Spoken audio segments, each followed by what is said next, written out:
Dear colleagues, good afternoon to everyone. I would like to welcome you all to today's training on the Horizon Dashboard platform. This training is being organized in the framework of Bridge to Horizon Europe network. The aim of this training is to give the main information to national contact points on the platform of Horizon Dashboard. You have seen the agenda. I would like to go through the agenda of the 2 days with you now. So first of all, we are happy that we will have today a presentation from the European Commission from Andreea Vlad, who's a business analyst from the Common Knowledge and Data Management Service from the DG Research and Innovation, who is part of the team that developed the Horizon dashboard, and she will go through the main features of the dashboard and as well as its goal. Together, we will go through the different databases of the Horizon dashboard, and also we will have some time in the end for Q&A. Tomorrow, we will go over together the main points from today's training, and afterwards we will have 2 dedicated sessions for national contact points on how the Horizon dashboard can help our everyday job regarding performance statistics, but also when we're looking for partners for our clients and also for topics for funding. In the end of the training, and in order to make sure that you took in all the information provided, we will have a quiz. And so please pay attention to today's and tomorrow information. And of course, we will have some time for questions and answers. Before I give the floor to Andrea, I would like to tell you that the training today and tomorrow will be recorded for the colleagues that were not able to be present. And also after the event, we will provide you with all the information. Also, the information will be on the website of Bridge to Horizon Europe, and also after the event we will send you a feedback form in order for you to help us improve our services towards national contact points. As I said, I'm Katerina Papadouli. I'm a national contact point in Horizon Europe for Cluster 6 and for European Innovation Council. And I hope that you will find today's and tomorrow's training useful for your work. And with that note, I would like to give the floor to Ms. Andreea Vlad for her presentation. Thank you very much. Hello, thank you very much, Katerina. Hello, everyone. So I will try to share my screen. Give me 1 second. Sorry for my camera. I'm afraid my connection is not the best, so I will try to keep it off. I hope you can see my presentation. Somebody can let me know? Yes, we can see it fine. Perfect. Thank you very much. So hello again. My name is Andreea Vlad. I'm a business analyst in the DG Research and Innovation, and thanks a lot to the invitation of the colleagues to present today the main features of the dashboard. So I will just give you a very short intro on what is the dashboard, what are the key features, a few tips and tricks, and where you can find additional information, because in the following days you will go in through more details with the colleagues who will explain to you how to find the information that you need. So what is the dashboard? The dashboard is the one-stop shop for EU research program data. It currently covers FP7 and Horizon 2020, but soon we will include as well Horizon Europe. You will have different visualizations on proposals, on projects, but as well participants, success rates. There are dedicated views on countries, on collaborations, organization profiles. There is also a dedicated view on projects, with a part on intellectual property rights and one on scientific publications. And there are specific focus areas such as the European Innovation Council pilot, international cooperation, seals of excellence, and much more. So the question that we received very often is when is the data refreshed in the dashboard? So the data is refreshed every month in principle. Of course, there are also some exceptions. What we do is we extract every month data from our databases and include it in the dashboard. So as soon as we have projects that were signed or proposals that are evaluated, they are included in the dashboard, provided that on the extraction day of the data, they fit into this criteria that I mentioned. So the dashboard is open to everybody. You can access it from the FNT portal, and we'll see in a few minutes. I would say among the top users, at least so far for Horizon 2020, there were users from the member states and associated countries, and of course from.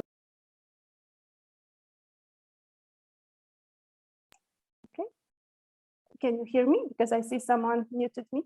Yes, yes. Okay, thanks. So yeah, I was saying that also open to the research and innovation community, so national contact points, researchers, program committee members, they all have access to the dashboard. What we wanted to achieve with the dashboard, so we wanted to have data at your fingertips. This is how we like to label it, meaning that in 2017, when it was launched, there was a need to go beyond the data. So not only to have the data in a corner somewhere, but to be able to visualize it and to be able to do statistics on it and to be able to do more than statistics, to be able to do analysis. So I think that was the goal behind it. And it also came at a moment when the Commission had the technology. So the technology behind the dashboard is ClickSense. We had this technology at hand, so we gave it a go and we came up with the dashboard with the purpose of supporting the R&I policy making. We wanted it to create synergies between the national and the EU funding schemes, of course, to support programming activities. So there are a series of indicators that help us to evaluate the programs, and it fulfills our legal obligations because we have to be transparent in terms of data. So the dashboard, this is what it does. It provides the data that we have in our databases and it makes it public. What we hope it achieves for the users. So there are different visualizations that we integrated and that we continue to integrate day by day. So we hope it assesses the situations and the competitiveness at country level. So for this, you have the country profiles where you can see how a country is participating in the program, how it's the situation compared to other countries. It can help to evaluate the key entities and develop partnerships. So you can analyze the top organizations from different countries. You can see what are the principal types of organizations that are involved. And for this, we also have a dedicated organization profile. It can, of course, help to take action and refine policies. And by this, I'm referring to the Seal of Excellence that is currently undergoing some updates. But with this, we wanted to provide a view on the proposals that are awarded with the Seal of Excellence, so proposals that are very good but couldn't be funded by EU funds because they were not enough in the specific calls. But we wanted to show them, and like this, the regions or the national authorities can provide further funds to them. And it can help investigate international participation, so it resonates with the policy open to the world. And in this sense, there is a dashboard of international cooperation that shows how the non-associated third countries are also participating in the research programs. If you want to access the dashboard, so it's very easy. You can just Google Horizon dashboard, and I think at least it should be like this. Among the top results, you should get a link that will redirect you to the Horizon dashboard. You also have the link directly in the presentation that you will get afterwards. So you can save it, bookmark it, and then access it. Or if you are familiar already with the Funding and Tender Opportunities portal, you can go and under the section Project and Results. For the moment, you have to select Horizon 2020, and you will have the Horizon dashboard page here. So you click on the button, and you will be redirected to this page, actually, which is the Horizon dashboard page. On the left side, you have the different categories of dashboard. So there are different categories under each there is a short description on what it covers. And then you have the blue buttons that actually redirect you to the visualizations. And on the right side, you have a tab on information and tutorials, some news, and a small box that shows you the novelties on Twitter, on our Twitter page. And in general, for every National Day, we communicate on Twitter with the top signed projects or the top participations from that country in relationship to the dashboard. Now to tell you a little bit what views we have so far. So under implementation, we have a section on funded projects. As I said, for the time being, Horizon 2020 and FP7, so FP7 is here as well. And in general, we follow more or less the same structure for the dashboard. So you will have the name of the dashboard on the top, at the top, sorry, and then a set of predefined filters. We also identify a set of KPIs that are specific to each dashboard. So for example, for the projects, you can find KPIs on signed grants, on contribution, on costs, and so on. And then you'll find many visualizations. So for example, here, the evolution by year, the evolution by thematic priority, by pillar, and dedicated tables as well, such as the funded projects or top topics, or the overview by funded scheme for FP7 in this case. Besides projects, we also have a view on proposals, but for proposals, since the information is more sensitive, we only provide aggregated data on proposals. It has more or less the same structure as the other dashboards. You will find KPIs related to proposals for this, also a set of predefined filters, the representation on a map, the top countries, top regions, and thematic priorities.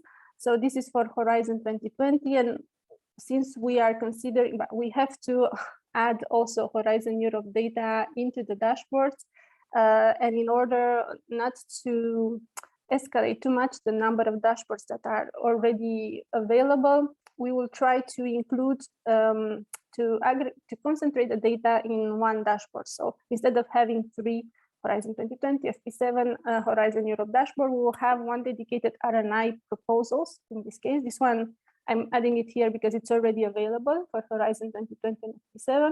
So you will have one R&I, research and innovation dashboard, that will cover more than one program. And if you want to see data only on a specific program, you can just filter on the program, and you will get figures for that specific selection. So it will follow more or less the same structure. And in addition, we added as well a call overview for information on the aggregated figures on proposals by call. I would say one of the most used dashboards so far is the country profile, where you can find specific KPIs for the countries, but also detailed figures per country and per region. So you can use the charts or the filters to go in a drill down, so to go to another level, at the level of the region, up to NUTS level 3. You can find as well comparisons with other countries, and we can see in one example later on. And there are overviews by program part, as you can see here in the 3 charts. Rankings of the country compared to the respective country groups. There are as well details on SMEs, collaborations with other countries, and there is a dedicated page on indicators from the research and development landscape, so data that is coming from outside our databases. Similar to the country profile, we have as well an organization profile, and here you can do searches on specific organizations. It also includes FP7 and Horizon 2020. I know you cannot see exactly here in the print screen, but if you go to the dashboard and explore it, I can assure you there are both FP7 and Horizon 2020 included. And here you can search on a specific organization. So either you know the identification code of that participant and you filter directly on it, or you know the legal name and then you search on the legal name and all the data will adjust. And similar to the country profile, you have dedicated views to see the list of projects, to see the organizations with which another organization is collaborating, and many other details. Another visualization is related to project results. It also currently covers FP7 and Horizon 2020, also because for the moment there is no data on results for Horizon Europe. It has one dedicated view on intellectual property rights, and one on scientific publications. The data is the one that we receive in the continuous reporting as declared and reported to the European Commission. For FP7 data, we included as well ERC and ICT components that were not part of our database, but we received the data and included it in the analysis. And you have to know that we are doing an ongoing work here on the data quality, especially on the DOIs for publications, on the references for patents, and so on. So this is ongoing. As soon as we have new additions in terms of data quality, they are reflected in the dashboard. There are also various thematic views. So here just two examples. There is the view on the European Innovation Council pilot. So there is one view on the projects related to the European Innovation Council and one with an aggregated view on proposals. And there is as well a view on international cooperation. So the one I mentioned earlier, where you can see statistics per country group, the country groups for Horizon 2020 for the time being, with an accent being put on the non-associated third countries. So if you want to see also this, how this category of countries is involved in the research programs, you can use directly this dashboard. And we recently added as well a dashboard on indicators, so to fulfill our programming obligations. And for this case, we added the dashboard on cross-cutting issues in Horizon 2020, and it presents the indicators from the legal from the legal obligations of Horizon 2020. There are different categories in here. So here you can see just a few. So science and society, sustainable development, digital agenda for Europe, private sector participation, but there are much more. This is just one of the pages from the dashboard. And for each category, there are sets of indicators, most of the time shares, but you can also get the global amount as a second indicator. And you also have the possibility to extract them. There is an additional sheet only for this. And there is a glossary with explanations on how each indicator is calculated. So if you want to have a global overview on Horizon 2020, you can go ahead and use this specific visualization.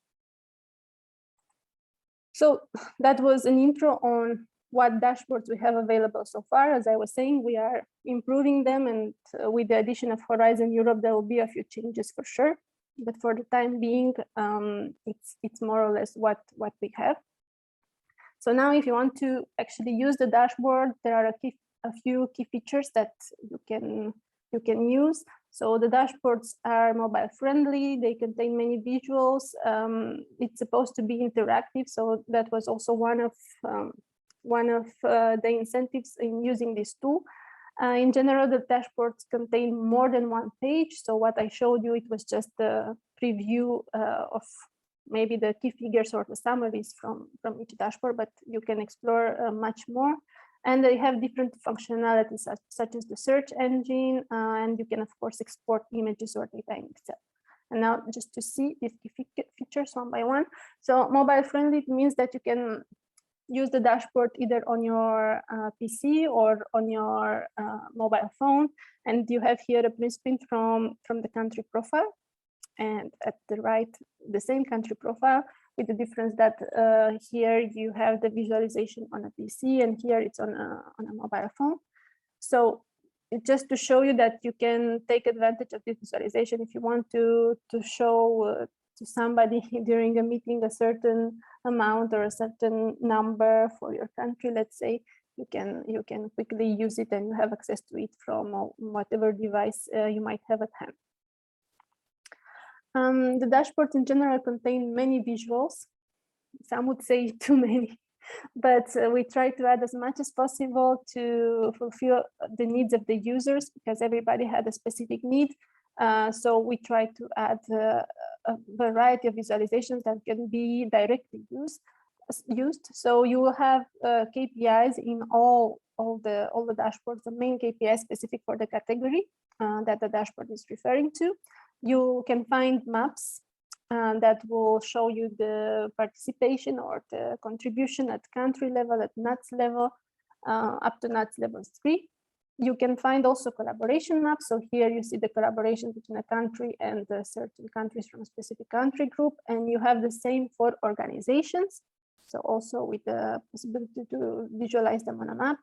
And you have a lot of bar charts, pie charts, bubble charts that will show you either the top organizations, the top countries, the top thematic priorities, top pillars.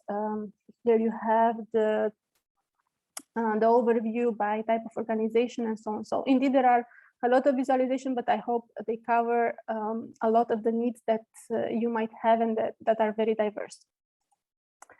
All the visualizations in the dashboards are sizable.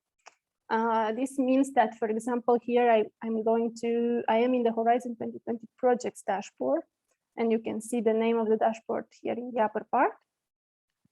And since there are so many visualizations, maybe it's difficult for you to actually understand what's in a certain chart, but you can expand it to get the information. So for example, I want to read this bubble chart and to see how the countries are performing in Horizon 2020. So if you go with the mouse over the chart, you will see two little arrows that will appear with a message on full screen. And actually you can expand the visualization. So if you click on it, you will get the visualization on full screen, and you can actually see what do we mean with this specific visualization. And you can see, for example, where Greece is or where Belgium is in comparison with the other countries that are participating in Horizon 2020. If you want to go back to the previous visualization, you just use the small X button and you will just go back to the previous screen. So as I also mentioned, the dashboard is interactive. That means you can filter a bit everywhere. So you can use the predefined filters that we'll see in 1 second, or you can just filter in the charts. And you can do drill downs. That means that from a dimension, if you do a specific selection, the chart will actually give you a new overview. Just to explain, for example, here, I know it's a bit small, but I'm sure you will see it later on in the examples with the colleagues. Here, it's the bubble chart of signed grants by thematic priority. So if I just choose one of these thematic priorities, so for this case, I chose Marie Curie, and if you select it, what will happen is that the charts will actually adjust, and you will get this new little chart that will show you the signed grants and new contribution per keyword specific to the Marie Curie selection that you just did. So you can play a bit around in the dashboard, and many of the charts will actually give you additional information after you make a selection. So if you filter on pillar, then you will get the view on thematic priority. If you filter on thematic priority, you might get the keywords and so on. Now to talk a bit about the filters. So in each of the dashboards, we identified a set of predefined filters that you can find in the upper bar of each dashboard. So these are filters that we identify as most common based on the needs of our users. So for example, here you have the partner type, pillar, thematic priority. You can use the 3 little dots if you see those ones, and you can click on them. And what happens is that the filter bar will expand, and you will actually get more filters that are behind and that you can use. And if you want to filter, you can just choose one of the filters that you are interested in. So if I want to look on pillars, I click on it, and you will have a drop-down list that will appear, and you can choose one of the options. So if I want to choose excellent science, you click on it and then you validate it, and the filter will be applied everywhere in the dashboard in all the pages unless it's stated otherwise. But by default should be applied everywhere. So if I filter on excellent science in this specific dashboard that is Horizon 2020 projects, it means that all the filters will be adjusted for Horizon, for excellent science. Besides the predefined filters, you also have filters that are available on the dimensions.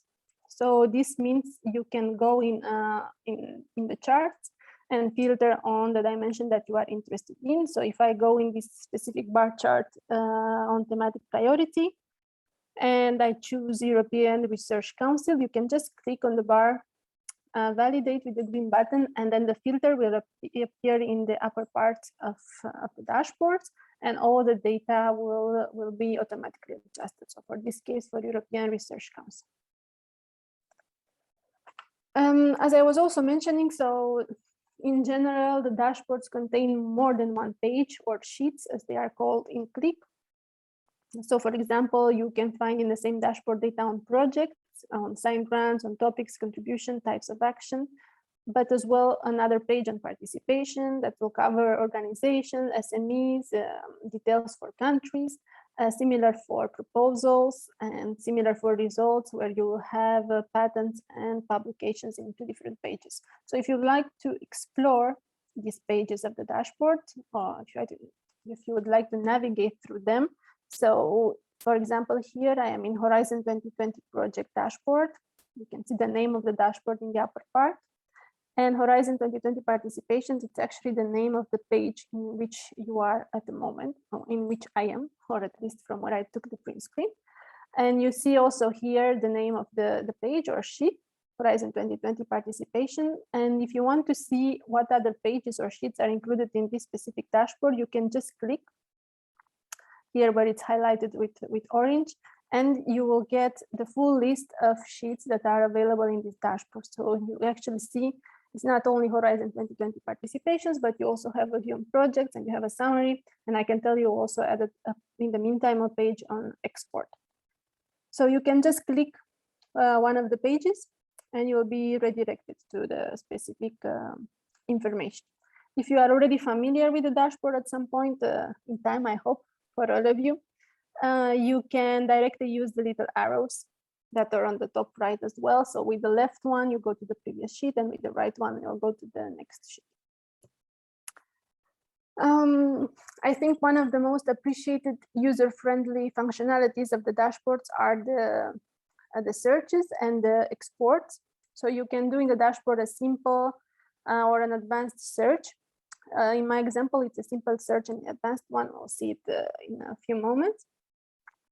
So if you want to do a simple search, for example, here I'm searching for Eindhoven, you can use the little magnifier that it's on the top left, and you just type in the word that you are interested in and click the tool that is behind the dashboard will suggest you different options. So for example, for Eindhoven, it's telling me that, okay, I have found the word Eindhoven under short name, under city, or under legal name. If you choose something else, there might be more options. And then you just click on one of the options that it's more relevant for you, and it will be applied as a filter, and you will get, if I'm interested in the city, for example, I just select city, and then all the data will show me information on Eindhoven, on the city Eindhoven. You can also export data, and I think this is very useful for you as well. So you can export images, first of all the visualizations that we saw so far and all the visualization in the dashboard can be exported as an image. And for this, you just go with the mouse over the chart that it's interesting for you. You do a right click and you will get this little window appearing, and you just click export as an image, and then you can download the image on your computer. And of course, you can use it in your presentations or in your documents. You can also export the data. So if you go under one of the tables, you can do the same. You do a right click, and instead of choosing export as an image, you will choose export data, and you can download to your computer the data in Excel.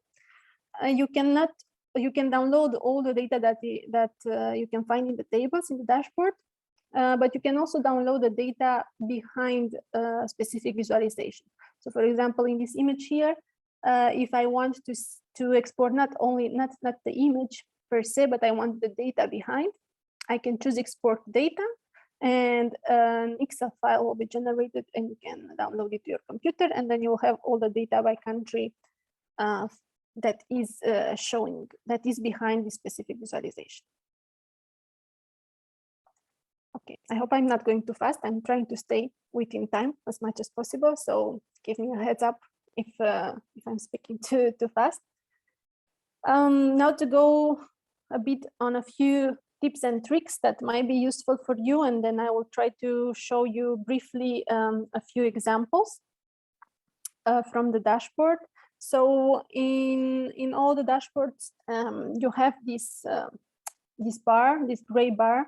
And for example, if you apply a filter, as we saw before, so let's suppose I'm clicking in this bar chart and I filter on, if I can see here very well, on a thematic priority, then you can use these buttons for filters.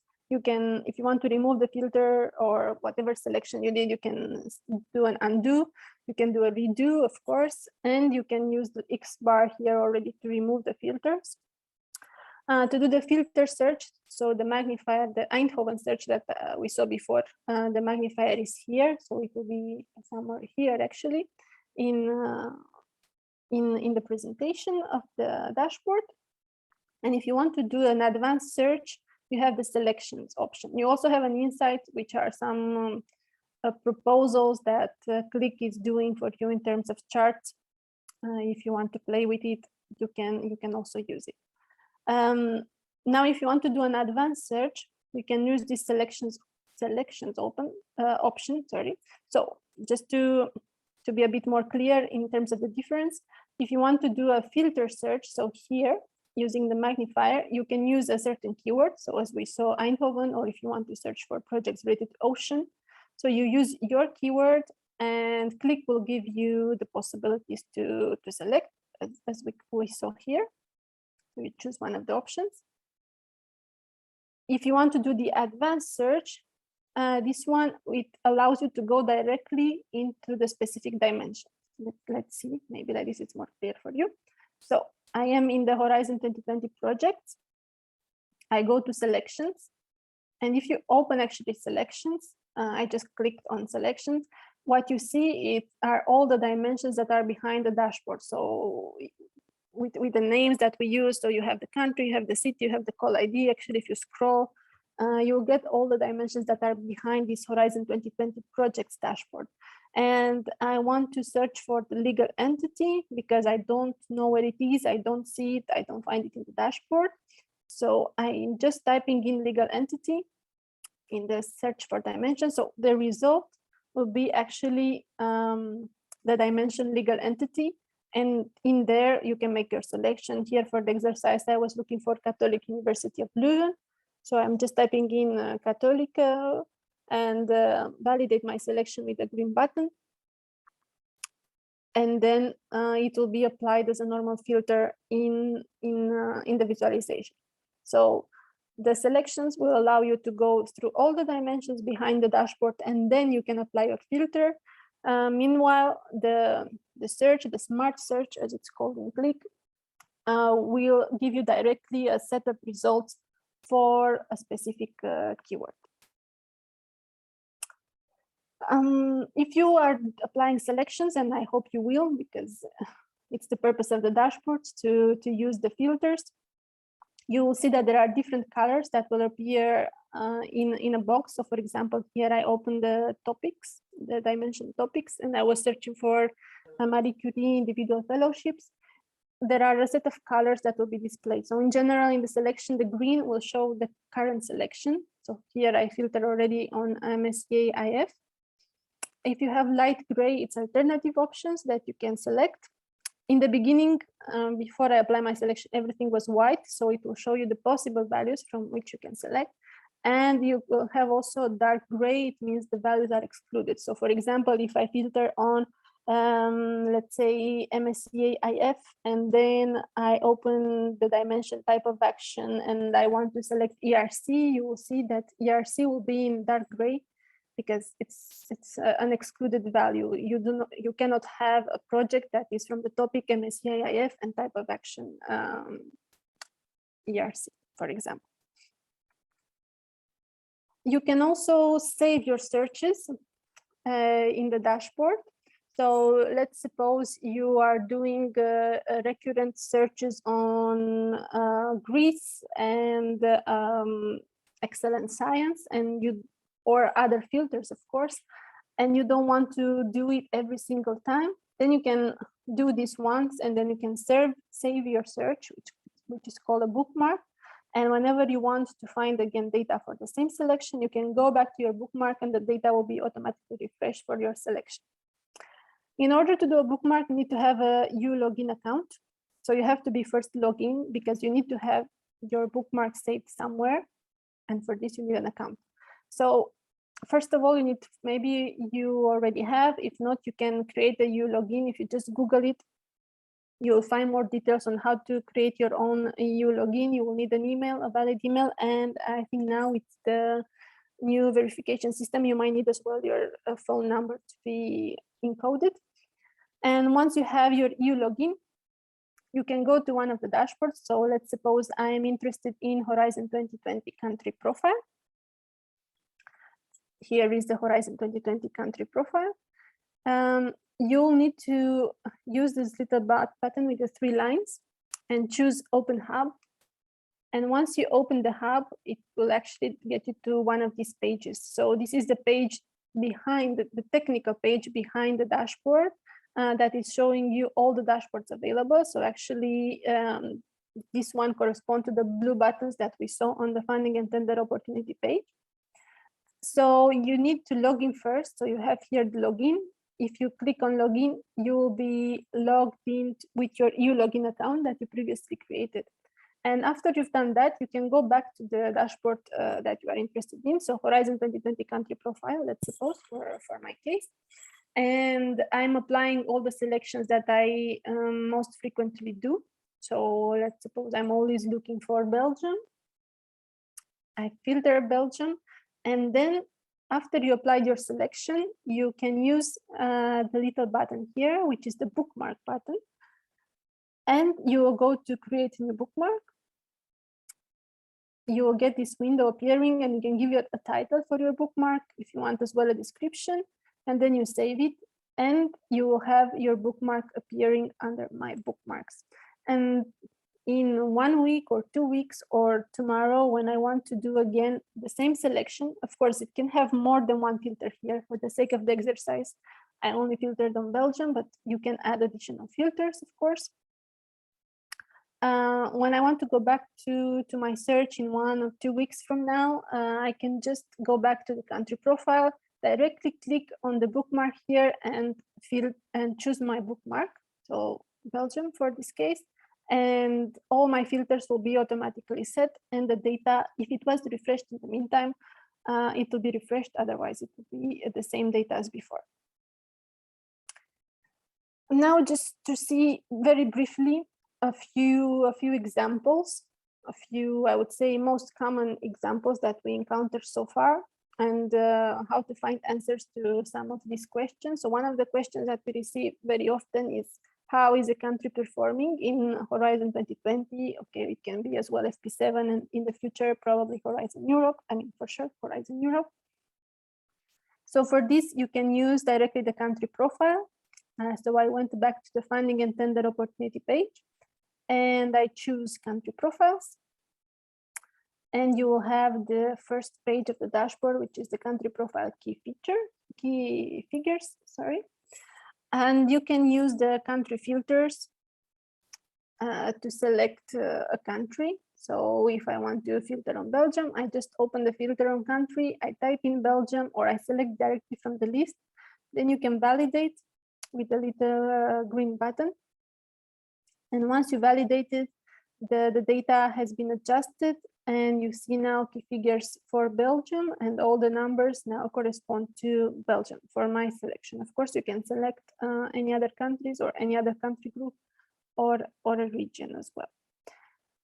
So you can also export, as I was showing you, you can export all the charts or the visualizations to either as an image or the data behind. But if it's useful for you for, I don't know, depending on the purpose, you can also export the sheet to PDF. So you can choose this option, export sheet to PDF, and a PDF will be generated with a specific page from the dashboard or another page, depending on what is more interesting for you. You can also find, so it's not mandatory that you use the country profile, of course, if you are looking for figures for a specific country. It's just that in the country profile, we try to aggregate all the specific information at the level of the country, so it's easier to find. But otherwise, you can find figures by country in each visualization. So here I am in the Horizon 2020 projects dashboard. And you have a predefined filter by country that you can use. You can also select on Belgium, Spain, or United Kingdom, Sweden, directly on the bubble chart, or you can use the the table as well to filter on a country, so you can just click on it. So just to tell you that you can find details on the country also in the other dashboard. It's enough that you click on it and all the figures will adjust. So for the example, in Horizon 2020 projects, I filtered on Spain.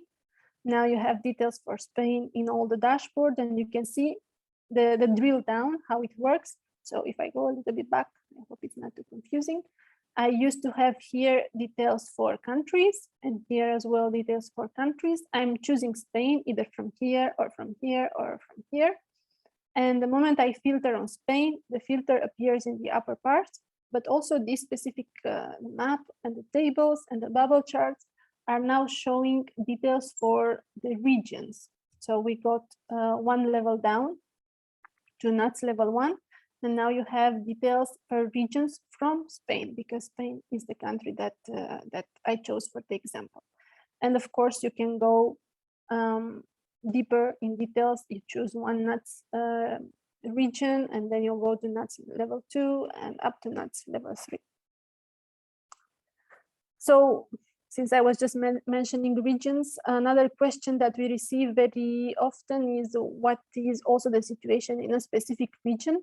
So, okay, the information for country is fine, but how about the specific region? So for this, as I was already mentioning, you can directly filter on regions in a table. So I went back to the country profile here, and I have a selection on Belgium, as you can see. And you can already notice that since I selected on Belgium, the map was adjusted, and now you have the NUTS regions from Belgium on the map, and you also have the NUTS level 3 in the table. So you can either choose directly here from the table. So if I want to have figures for Brussels, I just select Brussels. And now the data has been adjusted, and you can see in the upper part that I have a filter on Belgium and I have a filter on Brussels. Of course, this would have been enough as well. I do not need the country filtered in order to have figures for Brussels, but it's just because I went in steps. So first I filtered on the country and then on the NUTS. So I have both filters applied. Besides this, you can also filter in the map. So if you don't want the NUTS level 3 that are here in table, you can go directly on a region of from the map. So since I filtered on Belgium, if I want to choose Wallonia, for example, I just select on the map and the data will adjust. And now you have figures for Wallonia, and you can see that the map has also been adjusted, and now you have the region NUTS level 2 for Wallonia, and here you have NUTS level 3, and you can also go another level here, and you have as well NUTS level 3 on the map. If you want to see the situation in the country overall for a different NUTS level, that is also possible. So you don't have necessarily to go step by step, like selecting the NUTS level 1 and then NUTS level 2 and NUTS level 3. If you want to have directly, let's say for whole Belgium, for this example, the situation in NUTS level 2 or 3 visualized on the map, you can use the select map level. If you click on it, you can choose the level of the country. So you can either choose to see data at country level, at NUTS level 1, as it's the case now, NUTS level 2, NUTS level 3. So if I choose one of them, for example, here I chose NUTS level 3, I have no additional selection in the visualization. So I still see data for Belgium, with the difference that on the chart now I have directly a global overview at NUTS level 3. So the data is actually also here in the table. And I will finish with this last question that we also received. With which countries does a country collaborate the most? I think this is very interesting to see also for the national contact point and also for our record users. So you can find, we added this information in the country profile. You now have the possibility to see the top country collaborations. You can see it also on a map, but you can also get the list of projects between two countries or between a country and the collaborative country group. And actually you have the same for organizations in the organization profile. So if I go back to the country profile here from the FNT page, I am in the country profile. And if you go also on the 3 buttons here and you choose App Overview, you will get also details about the specific dashboard that you are in. So I am in the country profile. You can see when the data was last loaded.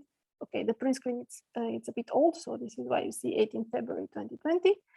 But it will show the last time the data was loaded in the dashboard, and you can also see all the sheets or the pages that are in the dashboard. And you can notice that here we have one on collaboration with other countries. So if you choose this one, this is how it will look. I have still my selection for Belgium. So what you will get from this sheet, you will get the top collaborations of Belgium for this specific selection. You will see it also on the map, and you can also get the list of projects in which Belgium is involved or any other country, depending on your selection. If you want to see the collaboration between a country and another one, so between Belgium and Germany, you can choose a second country from the collaborative country. So I could filter on Germany from here and get the information, or you can go also get a more global view, for example, collaborations between Belgium and the member states. This was for Horizon 2020. So you choose the collaborative country group, you validate it. Sorry, and it's already adjusted actually. So here now you will see the collaborations between Belgium and the country group member states. You get all the top collaborations between Belgium and the member states also on the chart, and the list of projects in which Belgium and member states are participating. So you can use this, and of course you can export the information from one of the charts, and you can download it in Excel or as an image and use it later on. If you want to find additional information, because I'm pretty sure this was fast, and you will receive the presentation as well, you can go to the Finding and Tender Opportunities portal. So what we saw in the beginning, on the part information and tutorials, you can find a quick guide with examples as well on how to use the dashboard. There is an FAQ, and there are video tutorials. So you can find a tutorial on what is the dashboard, how to use it, how to use the country profile, how to get different participation, like for SMEs, for third countries. And we also added recently links to previous webinars that we did also for NCPs, with a lot of examples and going point by point in explaining also live in the dashboard how to do it. So feel free to have a look in there. You can, of course, go to Cordis. So Cordis is a repository of EU-funded research projects and results going from FP1 to Horizon 2020 and soon Horizon Europe. You can find details on the projects, but also results pack and Research EU magazines. And actually, you can, the dashboard and Cordis are linked. So here is the data export page from Horizon 2020 projects. And you have the list of projects, and you can, if you go through the columns at some point, you have a Cordis link. So if you would like to have more details about this specific project, so project number 740477, for example, you click on the Cordis link, and what will happen is that the Cordis page will open and you will get details on the project, title, abstract, participant, and so on. So you can use both of them to find out more information about the project. And on the Funding and Tender Opportunity portal, you also have the Horizon Results platform that is very interesting for beneficiaries who want to advertise their results. And there is a quick access to all the results on specific needs, and they are most of the time linked with videos, and the beneficiaries are mentioning what is the target audience, if they need funding, if they are looking for partners, and so on. So it's very interesting to see what happens after, to see what are the results of the dashboards, and what are the results of the programs of the funds that go to the beneficiaries and how they are further used. Okay, so I finished on my side as fast as I could. I don't know if Katerina wants to take questions and answer now, or otherwise we'll leave it for the final. Thank you very much, Andrea, for this very, very detailed presentation. I don't know if there is any question at this point. I just want to say that this presentation will be followed by my walkthrough. So everything that Andrea presented, we will see practically in the online in the dashboard. So I don't know if anyone has any questions at this point for Andrea, or we can move on. I don't see anything in the chat, so maybe we can go forward and Okay. Okay, so sorry, there are some questions. Can I tell you? So the first question is, are there different access rights for member state NCPs or eCorda users? So the dashboards that are public and available to everyone in the same way, but we have a category of nationally nominated eCorda users that are nominated by the members, the PERM reps from each state, and the program committee members from strategic configuration that get a bit of extra access. So they get a few additional dashboards, yes. Okay. There's another question that says, can I break down cross-cutting issues, e.g. expenses for climate to societal challenges? You can use so if the indicator is already in the dashboard, so there is a category on climate, you can use the filters that are available and see if it actually goes to the level that you are interested in. And there is an additional, in the same dashboard, there is an additional page where you can export the details and you have additional dimensions, and hopefully it corresponds to what you need. You can get the split by thematic priority, by pillar. So I hope it will answer your question.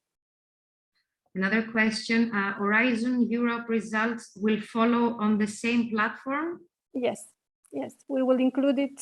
The idea is to include it in the under research and innovation dashboard. So to have all the programs in one per category, of course.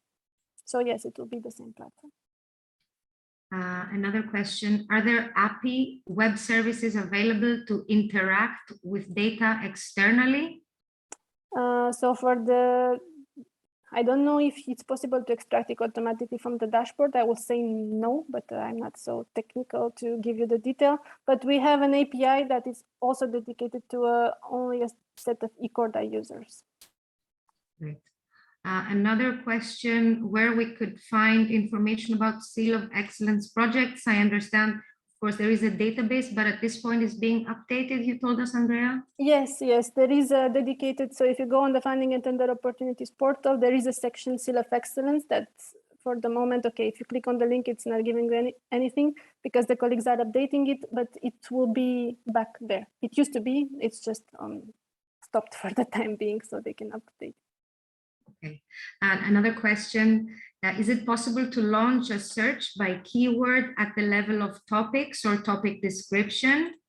Again, we will see the practical issues in the slot now, but if you want to give a short response. Yes, you can search, but just know that so what the dashboard does is not text mining. So it search, probably you will see with Katerina later on, it searches on a specific keyword. So if you want to search on ocean, you can go, of course, under topic or topic description, and you will get all the topics or topics descriptions that include the keyword ocean. So yes, this you can do.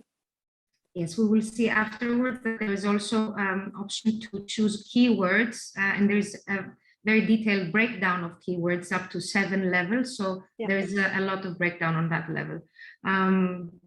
Another question in relation to joint calls such as EU, Japan, or EU, USA, the third countries' data are included in the dashboard? I'm not sure. I'm not sure if those, to be honest, I'm not sure if these joint calls work differently compared to the other calls. So if it's a call in which the participants are from third countries, so you have the different participant types and then the country, then yes, the participants are in there. If there is, I remember there were specific calls in which there was a different clause mentioned somewhere, then no.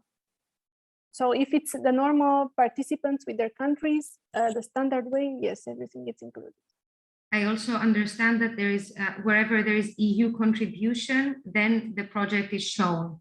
Yes. When there are partners that do not get funding from the EU, then it is not really shown in the dashboard. We also include, for example, for Marie Curie calls, you have the partner organizations that don't actually receive direct funding, but they are still shown. So you might have also third parties or partner organizations for which the contribution might be zero, and they are still included if they are mentioned in the grant agreement. Okay. Another question, what means TOA level 1, level 3? So TOA is the type of action, and then there is the breakdown in terms of detail. Exactly, yes. So you have, for example, you have research and innovation, and then you can have different level, or Marie Curie first level, and then the second level, Marie Curie individual fellowships, and then a third level. Okay, I don't know which one is the third level, but you have more explicit types of action depending on where you want. In general, we use the level 1, but if you want more details, you can of course use the other levels. For universities spread in different regions of a country, are they gathered according to the visible map? I'm not sure I really understand the question. I guess if it is visible, if the visualization of the universities follows the map, but then the map goes up to a regional analysis, no? Yes. So what we have the participants. So if it's organization, you can filter on the higher secondary education, which is the universities, and then you can get the different countries in which they are involved, and you can also get the regions in which they are involved. Just keep in mind there might be the headquarter effect. So we only get the country or region or city at the level of the participant, but not at the actual department who's doing the work for the time being. We are trying to include this. Yes, I can add here that on the organization profile sheets, then you can also filter on the departments of the university or the research center, so you can get this information there. Yes, but it's not yet on the map, so it's indicative in a table. You can use it, and we are trying to harmonize it because you can have many departments in a project, and we are trying to make sure that the same department, if it's the same in the other project, to have the information harmonized. But for the time being, we do not have this, so this is why it's a bit hard to actually show it on the map. Mm-hmm. And can you briefly tell us what is the functionality of storytelling at the top? Yeah, so it works more or less like a PowerPoint. I think you have to be logged in first, if I'm not wrong, as well. And you can create, similar to a PowerPoint, a presentation inside the dashboard in which you include directly. So instead of downloading images from the dashboard and information from the dashboard, you can embed it directly in there, and it works like a PowerPoint, and then you can present it to somebody if you want. And the data is automatically updated inside. Okay, so I think this is the end of the questions. I don't see anything else in our chat. So I would like to once again thank you very much, Andrea, for your presentation today and for all your work in the dashboard. And it really makes our work easier and more effective. So yes, we will direct any questions from the participants to you if needed. Sure.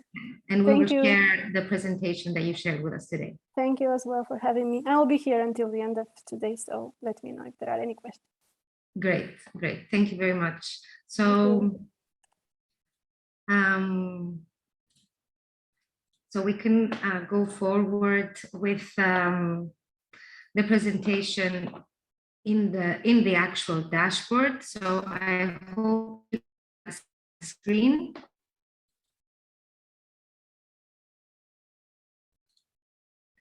And as we said, the main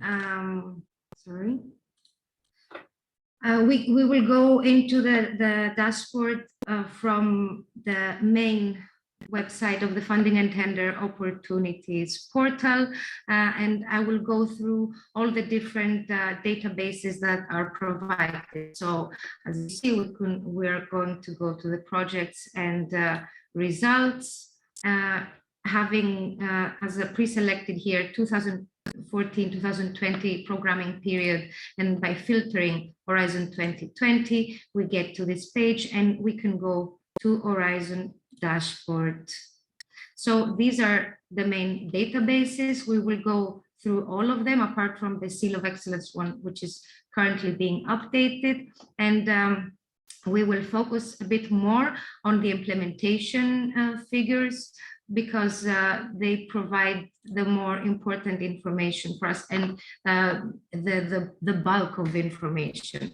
So the more detailed information that we will see will be in funded projects, but let's go from the beginning and start with the H2020 proposals.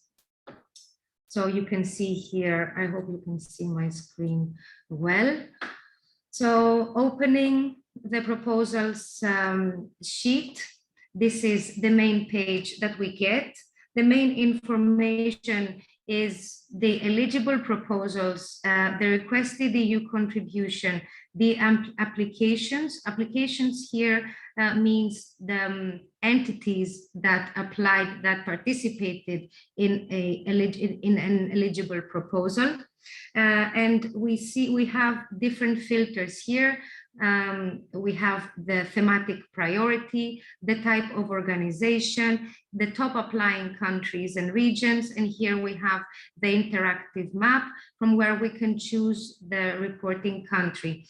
We have different options, so we can choose the country from here by scrolling in the map, and we can click on a country. We can filter it from here, from the top applying countries and regions.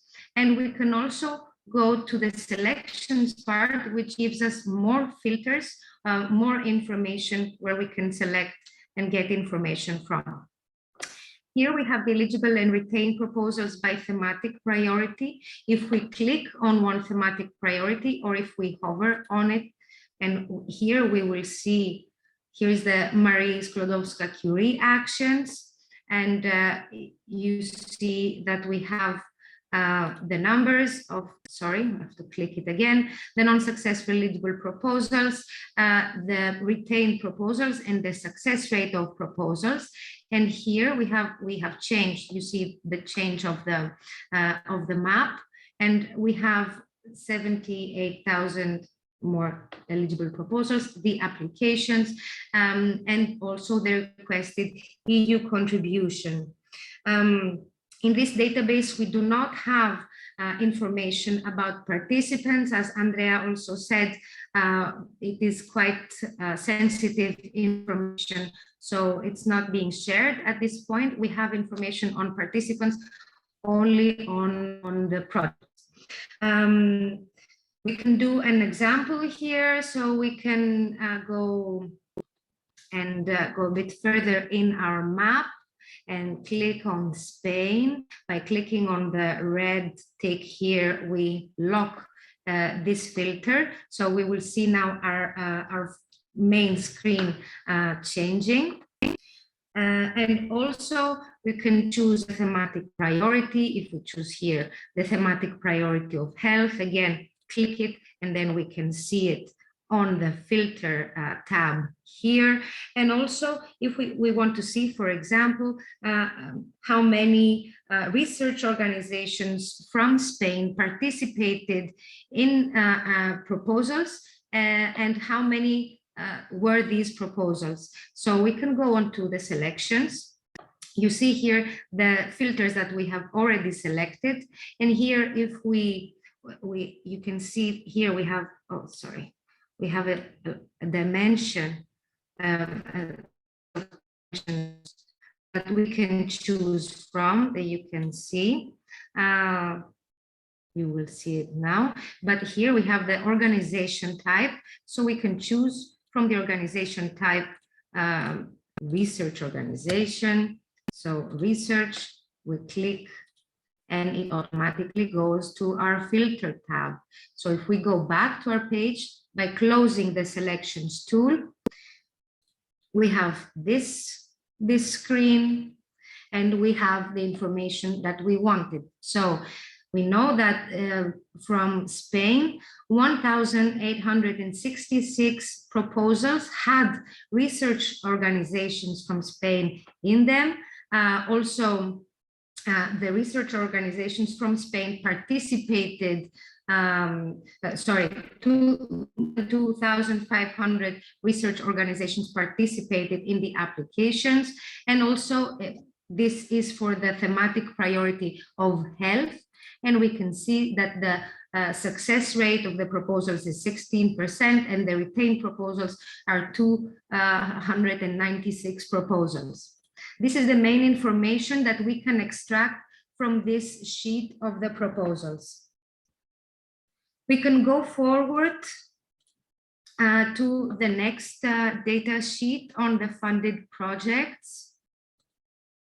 I wanted to say here that we don't have information as FP7 proposals as it is for H2020 proposals, but we do have it in a new data sheet, the RNI proposals, which also gives you a comparison between the proposals in FP7 and H2020. We will see it in a bit. So going into the funded projects, this for us from personal experience in our day-to-day work, this is the data sheet that we use more for statistics purposes and also to search for partners and search for specific data on performance for organizations, for countries, etc. You can see here on the top right, we have different data sheets. We have the summary that gives an overview of the information for the projects. We have the projects, the participations, and the data exports. You can see the different filters that we have here. We have countries, of course, the map, also filter map level. So we have the regionality here. We can filter our map on NUTS levels. We can choose our country from this table on participations, EU contribution per country. And also, we can choose it from the selections. We will see what we have in the selections bar. Here we have the information on the topic. You can see this is the topic title. This is a flag for SMEs. And we have different selections here. Some keywords, the concepts here. We have the type of organization, number of project participations. This is the top participants. And here in this tab, in the H2020 projects and H2020 participations, we get into much more detail, where we have the signed grants per year. Here we have the signature year as a filter, top funded projects, top topics, type of actions, thematic priorities, average cost, but we have also much more selections that we can see here. You can see from deadline, call deadline year, call deadline month and date. You can see there's a lot of detail here in these dimensions. We have cities. We have also the possibilities to choose for collaborations, collaborative country.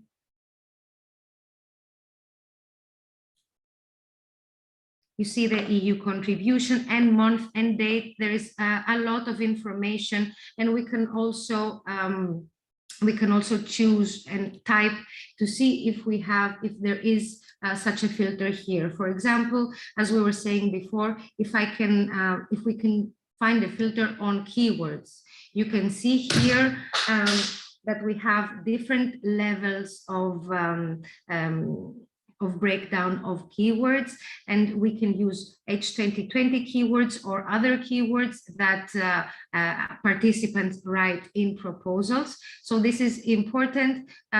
We can filter like this all projects and all the participants in such projects.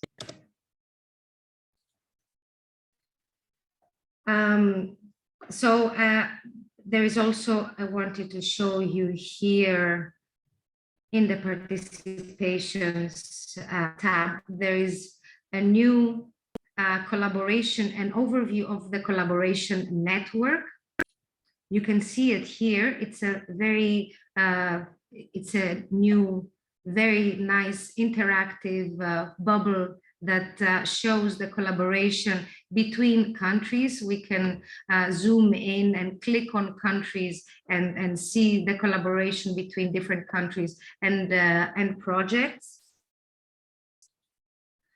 And I think we can go into an example.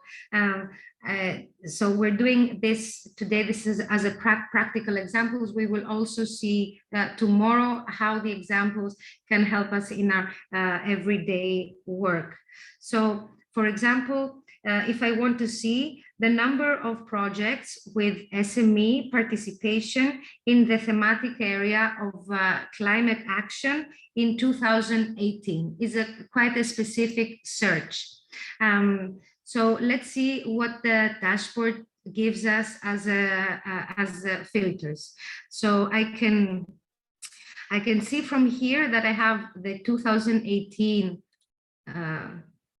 signature year. So I have this here. I have the thematic priority filter, and I can choose climate action. And also from the partner, sorry, not the partner type, but going to the next sheet. If I go to the next sheet, you will see that my filters remain unchanged. They move from sheet to sheet, sorry. And here I can choose the legal entity type, the PRC, private for-profit. I can go to the selections and see if I have an SME flag. Is it an SME? Yes. I want to see the participation of SMEs. And by going back,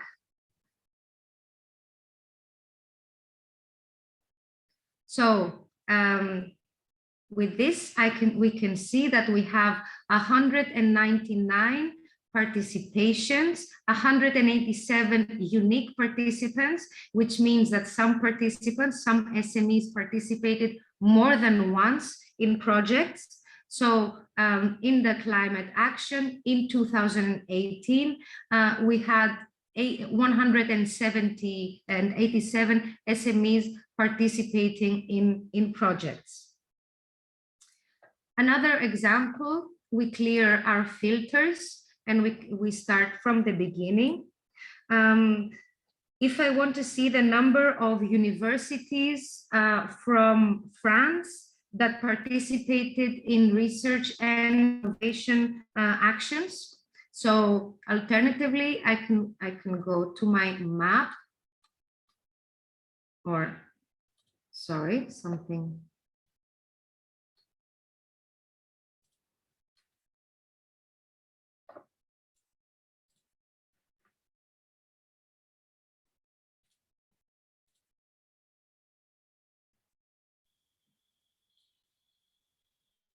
I don't know if you can hear me. It seems that my, sorry, my screen is a bit frozen.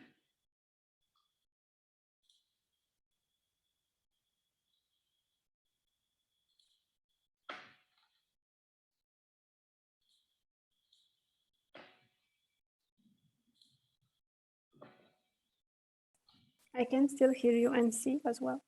You can see, yes, it's just a bit frozen. Yes. It tells me that it's stuck, so I will reload it a bit. Katerina, maybe you can close your video, your camera. Okay.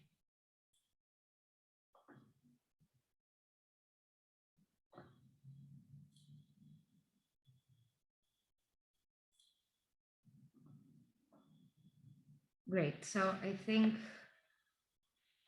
it is working again. So we said we want to look for for France. So when I zoom in, I can click France from my map. Legal entity type, I'm looking for higher or secondary education. I'm looking for universities. And I want to see the type of action. So going to either the previous sheet projects that gives me this information. I can do it easily from here. If I click the research and innovation action here, you will see that all the main page will change. And you can see the information. So how many universities? Here we have the signed grants. So we have our universities from France participated in 958 grants in Horizon 2020. But you see, we have 153 participants and participations, 1,449. And that means that the universities participated much more than once in a project.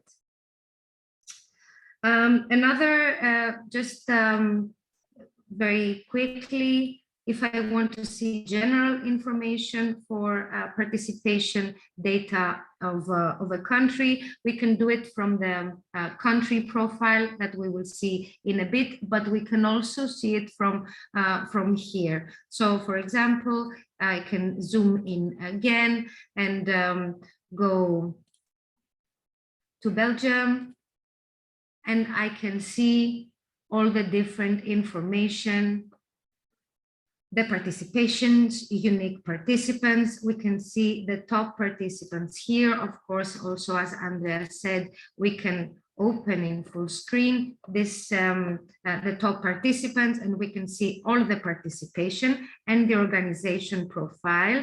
This is important because we can get in contact with these organizations and see their different expertise. And I think this is an overview of this data sheet. Very quickly, because I see that we're running out of time and there's a lot of information that I want to go through.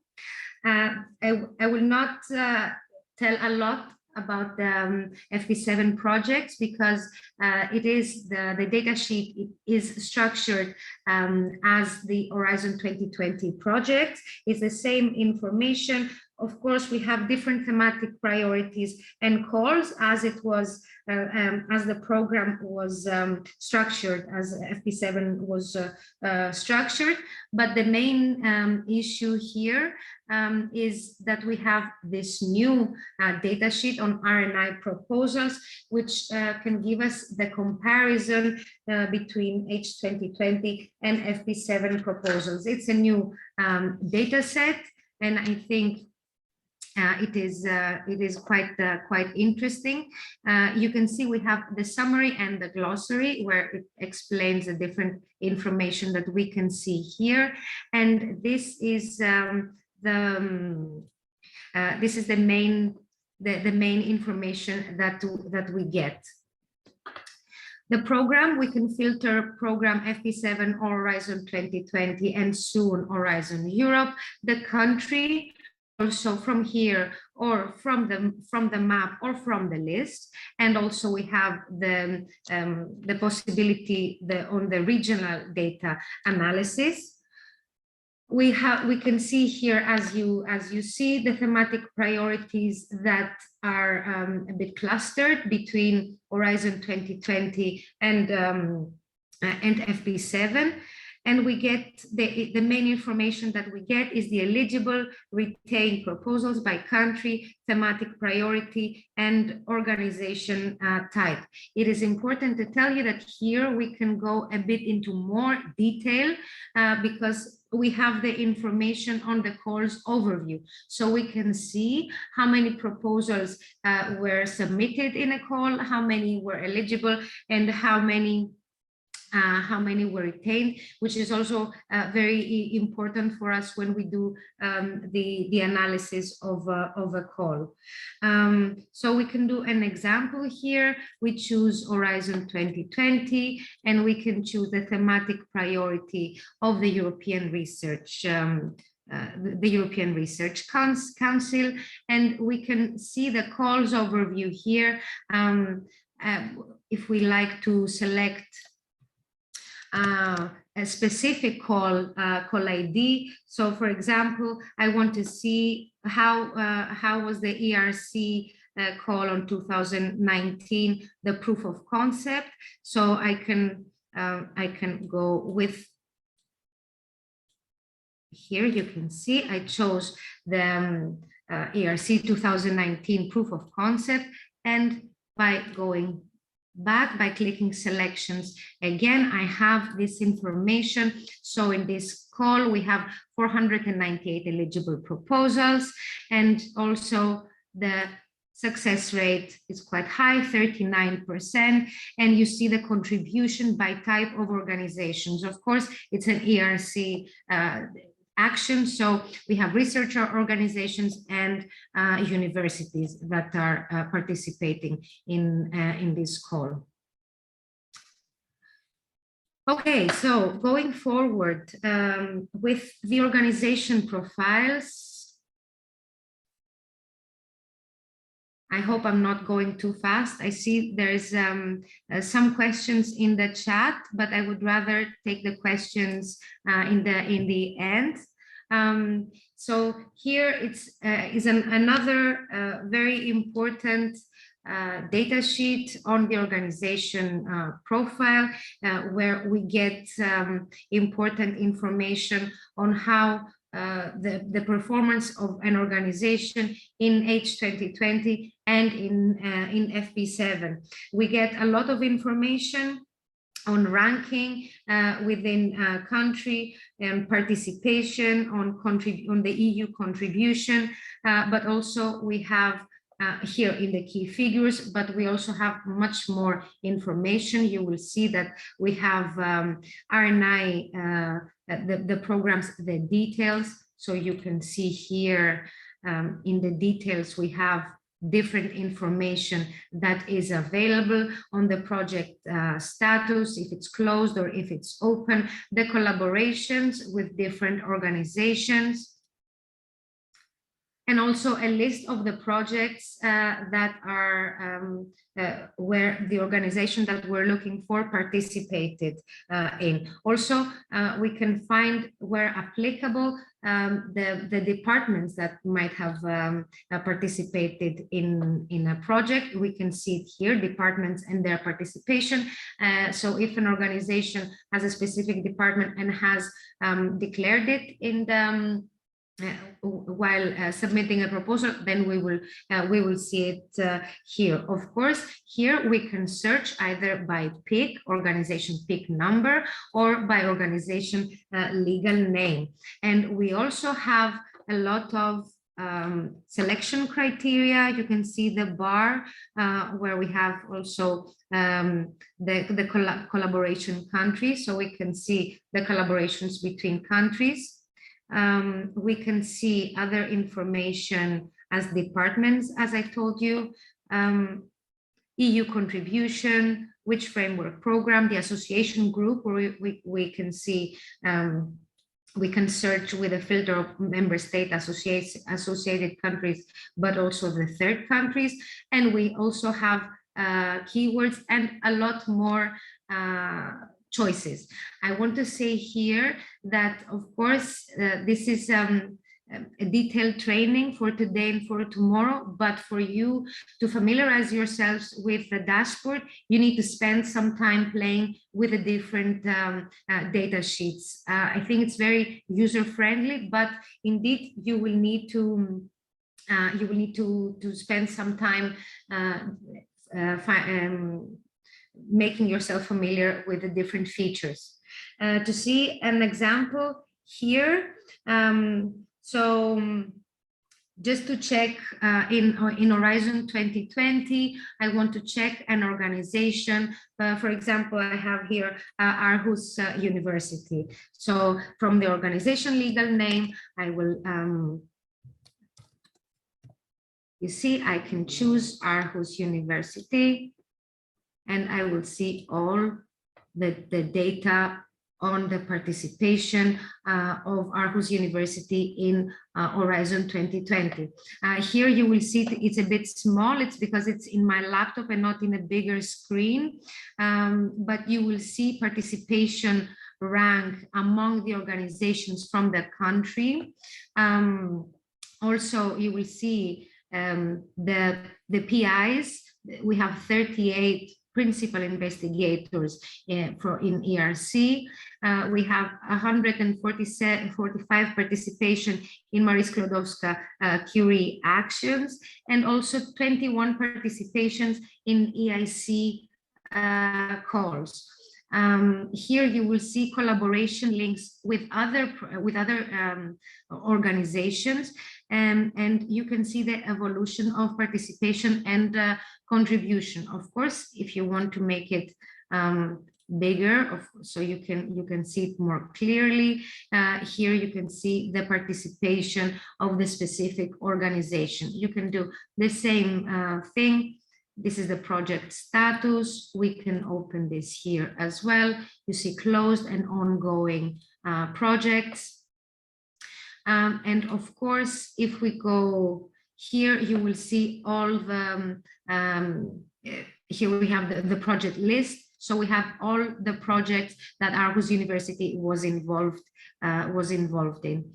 Also, we can make it a bit more specific, and for example, go back into the details, and maybe we want to make it a bit more specific in terms of keyword. For example, if we want to see agriculture in H2020 keyword, we will see the list again here, a smaller list, but with the projects that are specific to this thematic project, to this keyword. Okay, and I think we can go forward to the country profiles, another very important data sheet.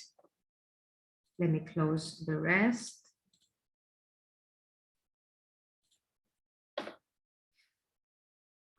So here in this first screen, you're able to see all the information that we get. This is a quite detailed data sheet. We have the key figures, participation in programs, SME performance, collaboration with other countries, R&D landscape, and the glossary, which gives us information on the different terms and how we can search for things. This information, these are the main sheets, but we can also find them from this button up right, and we can go directly from here, or we can also navigate with the arrows. So we can go in and see the key figures. Again, you don't see it very big, as it's supposed to be shown in a bigger screen, but I hope you can still see the detailed information. Here we're taking into account more qualitative data in each country, and also on a regional level. This information on the country profile is mainly for H2020, and we have very detailed information from key figures, but also for issues on ERC principal investigators, EIC pilots, actions, the rankings and seal of excellence, and all different information. Also, we have more qualitative information on SME performance and also collaboration with other countries, and the R&D landscape. Of course, you can see, because we haven't chosen the country yet, there is here there's no available information. But if we go in the beginning, participation in programs, and we choose Spain, for example, then we will see our map changing. We see the rank of Spain compared to the EU 28. We see the ranking in terms of funding received, so Spain is 4th, and in terms of participations in H2020, and we see that Spain is 2nd. And here is the contribution towards the member states, and you can see here the EU contribution is a better breakdown chart. Here you can see the EU contribution by thematic priority. Of course, the bigger the box, the biggest the EU contribution, so also participation. And here we have a ranking of Spain in different aspects. So we rank contribution, EU contribution per inhabitant, a ranking on participation, a ranking on budget share, participation on EIC pilots, seal of excellence, and SME instruments. So you see there is a lot of information there. Here we have the comparison between FP7 and H2020 in terms of participation and EU contribution. You can see the SME performance. Of course, again, let me remind you that all this information can be exported and downloaded as an Excel sheet. So we will get all this information with the SMEs and contribution. Here we have SMEs applying for grants, the requested contribution from SMEs, and the funding received, and the SMEs in Spain participating in projects. So you see we have a breakdown from the stage of proposal submission and EU request funding, and participation in actual projects, and funding received. Of course, also here we can see this interactive map where we see the collaborations between Spain and the countries participating in Horizon 2020, and the top collaboration links with the different countries. You see, if you also zoom in, see the different colors. If we go to the red scale, this is the bigger collaboration, the strongest collaboration link, and going to blue, we have the lighter, less collaboration. Finally, we have an R&D landscape, which is also important when we are preparing reports for our country, or when we're looking this kind of qualitative data for countries. We see the innovation performance, we have the intensity of RNI, of private RNI, and ranking amongst the EU 28. And you can see different information on patents, publications, knowledge-intensive employment, and EU contribution to research and innovation. Finally, you see this is the glossary. It gives you definitions on the different keywords that are mentioned in this specific data sheet.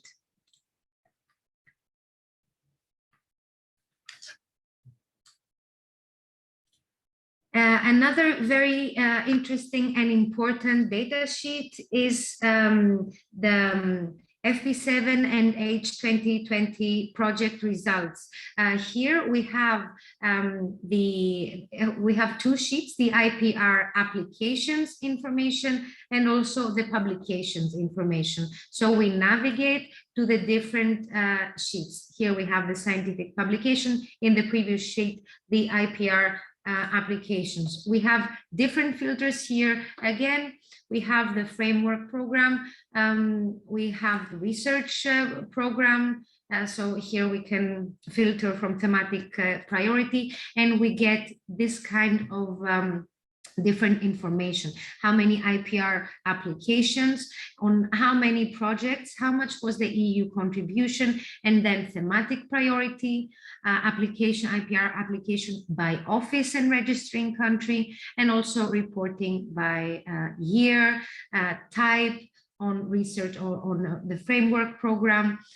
So you can see this kind of accumulated information on the project results. Here in the next sheet, we have the scientific publications. We have the different kind of publications, articles, conference proceedings, books, peer-reviewed articles, the country of publishers, publishers of the peer-reviewed publications, their impact, the projects, the EU contribution. Again, a lot of information on these kind of aspects. Again, so we can, I can show you an example on the IPR applications. So, for example, if we want to filter our IPR applications per patent, I want to see how many patents were registered in H2020 in the year of 2020. And also I want to go a bit further and filter my search on the patents related to biotechnology. So you can see we have 5 patent applications in 3 different projects, and the EU contribution on that was around 19 million euros. Here you can see there's also, of course, the patent doesn't really count here, but we have the 48 publications, 46 peer-reviewed publications. Here we have the in H2020 and in the biotechnology. Going a bit faster now, but towards the end, you will see that we have here the specific aspect. This is a new, the colleagues from that are dealing with dashboard are working constantly on providing new data, new information. So we have the different databases on the European Innovation Council, on the Seal of Excellence, which is being currently updated, on international cooperation, and on Interreg, on this kind of programs on regional match, on thematic match and regional match mapping tool. Going into the European Innovation Council very quickly, we will see that we have different sheets, the summary, projects, and participations, as we had in the funded projects in the previous data sheet. We can see it here as well. We have projects and participations and the summary here. You will see the EIC pilot, accelerator, Pathfinder, and FTI grants in this summary in this summary page. Just to be on the same page, we have this analysis on the EIC pilot includes, of course, H2020 mainly calls, and we have FET open calls, FET proactive, SME instrument phase 1 and 2, and fast track to innovation, as well as the EIC pilot on Pathfinder and Accelerator. We have different information here as well on the signed grants, on the cost, but you can see how we can filter. We have the different schemes, we have the thematic priority, we have the different calls where we can choose from, the type of action, of course, mainly it's SME instrument. The topic code, as you know, SME instrument was not thematically broken down in 2014, 2015. So we can see topics that seem to be in societal challenges, for example, but are funded by the SME instrument. So they're being we can see them here. We have also keywords, and here we can find the information on projects and on research topics. And here we have the participations. In the participation sheet, of course, we see countries, regions, and we have also top countries, top regions, and top participants. So this is also, again, very important information. Let me give an example here as well. I would like to see from the projects, well, from my selections, I want to see in Belgium. So if I go from here, because I can find countries here as well, and look for Belgium. I want to see the year, signature year 2018. And I want to see the EIC scheme. I want to see the fast track to innovation. So you will see the projects here, how many projects I had. In Belgium, we have 8 EIC pilot signed grants. In the EIC scheme of fast track to innovation, we have all the information here, different participants, and here, of course, we can go into Cordis and look for all the information of the project that we are looking for. As well, here we can see the participants in these projects from Belgium by opening this tab, and you will see here the participants. We have mainly for-profit organizations. You will see here the total cost and the net EU contribution, and also you can see the regional aspect here. So I want to very quickly show you the last 2 sheets on the collaboration. I think I'm not going to go into it because also Andrea showed it very well in her presentation, but we can navigate through here, and these are the different sheets. And the Interreg, Horizon and Interreg, where we can see the collaboration between these kind of programs. We have aggregated data, not yearly data here, but we can see here, we can actually compare the performance in Interreg programs and in Horizon 2020. Finally, we have another new sheet, which is the cross-cutting issues in H2020, where we can see important qualitative data, where we have cross-cutting issues, widening participation, SME participation, gender dimension, sustainable development. We also saw this sheet in the presentation of Andrea, but if we choose a country from here, So for example, if I choose again, Belgium, I will find all this information, all this qualitative information about the participation of Belgium. So we have, for example, 37% of women among participants, women coordinators, women in expert groups, SME participation, and other information, projects with societal engagement activities, EU contribution to climate, EU contribution to biodiversity, etc. I want to stop here because I see that the discussion in the chat is there's a lot of questions in the chat, so I want to stop here and we can go through the questions in the chat.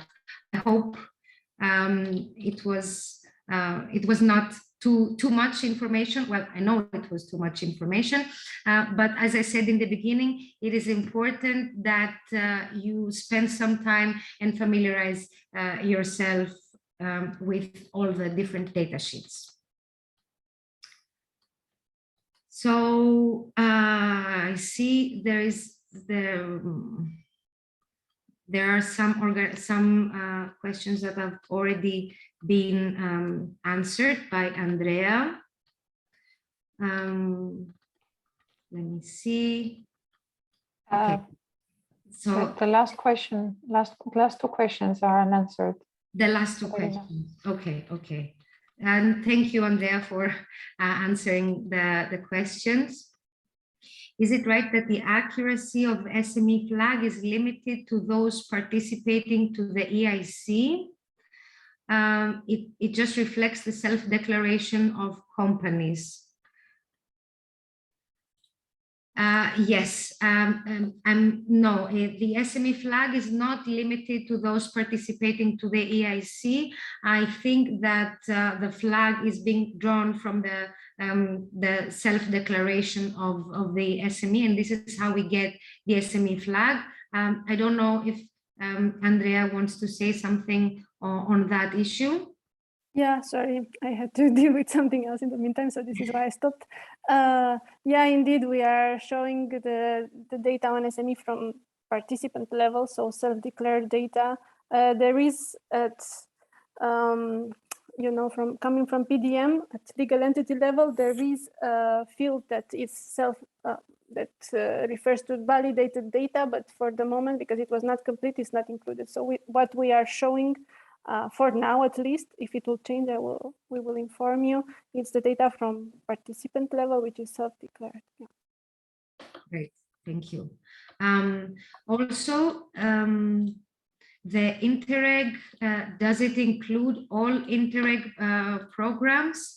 I'm not sure. I'm not very familiar with this program. I don't know if Andrea wants to.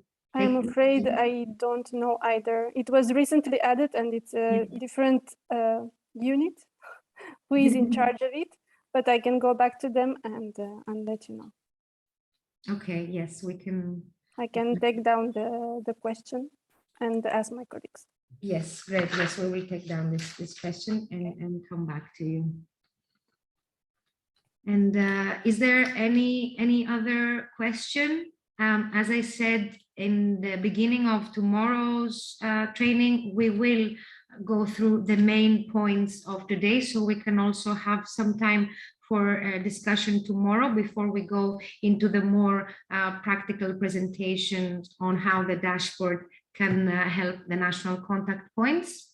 But if there are any questions, any more questions that we can take now, and because we also have Andrea here, who is the expert.